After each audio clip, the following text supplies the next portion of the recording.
Picture this. You just pulled a hot tray out of the oven, and you go to slide it into that drawer at the bottom, the one where you've always kept your baking sheets. But somewhere online, someone swore that drawer was never meant for storage at all. So which is it? Is this a mistake you've been making your whole life? Or is the internet wrong about your own kitchen? Today, we're opening the drawer under the oven, and the answer is stranger than either side will tell you.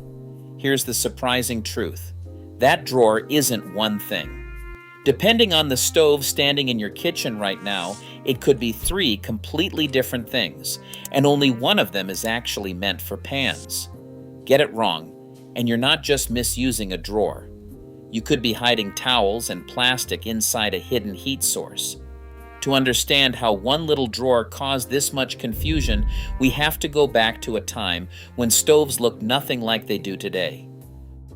For most of the last century, the bottom of an American range wasn't storage at all. It was where you cooked. Back in the 1920s, gas stoves already had a separate compartment below the oven called a broiler drawer. The burner baked in the cavity above, and that lower drawer pulled out to hit food with intense heat, like a grill flipped upside down.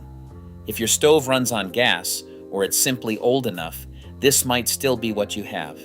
And it should never hold a single pan, because when it's running, it gets blisteringly hot.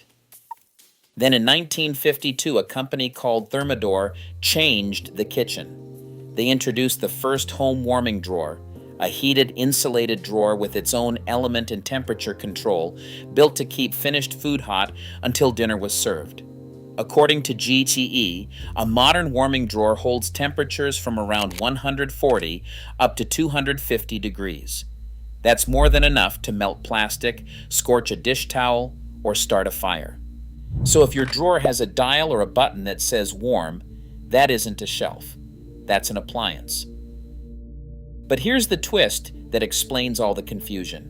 In 1963, Thermador introduced something else, the first self-cleaning oven. And self-cleaning changed everything. To burn away grease, the oven has to seal itself and reach staggering heat. GE says a self-clean cycle can climb to 885 degrees. You simply cannot do that with an open broiler drawer hanging underneath. So manufacturers moved the broiler up inside the main oven. Whirlpool's own patents from the 1980s say it plainly: the high broiler design existed to make room for a self-cleaning oven.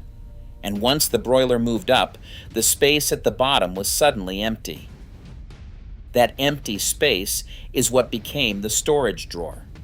So the viral claim that your drawer is never for pans? For a huge number of modern ranges, it's just wrong. GE openly calls the storage drawer a convenient place to keep baking and broiling pans tested to hold up to 25 pounds. The catch is what you cannot put in there. Not plastic, not paper, not dish towels or cookbooks. Because even a storage drawer sits close to a hot oven, and before you ever run a self-clean cycle, every brand tells you to empty it completely. So how do you know which drawer you actually own? You don't guess. If there's a heat control, it's a warming drawer. If there's a broiler pan and no dials, it's probably a broiler. If it's just an open box with no controls at all, congratulations, it's for your pans. And here's the final wrinkle. If you're watching from the UK, none of this may apply, because over there the broiler is called a grill, and it usually sits above or inside the oven, not below it. So the real answer was never that you've been using it wrong. The answer is that it depends entirely on the machine in front of you. One little drawer quietly carries 100 years of kitchen history, from open flames to warming trays to the self-cleaning oven that rearranged the whole stove. Next time someone tells you that drawer is definitely not for storage, you can give them the truth. Sometimes it is, sometimes it isn't, and the only way to know is to actually look. If this changed the way you see your own kitchen, hit subscribe, and we'll keep telling you the story behind everything. And as always, wherever you are, have a blessed day or night.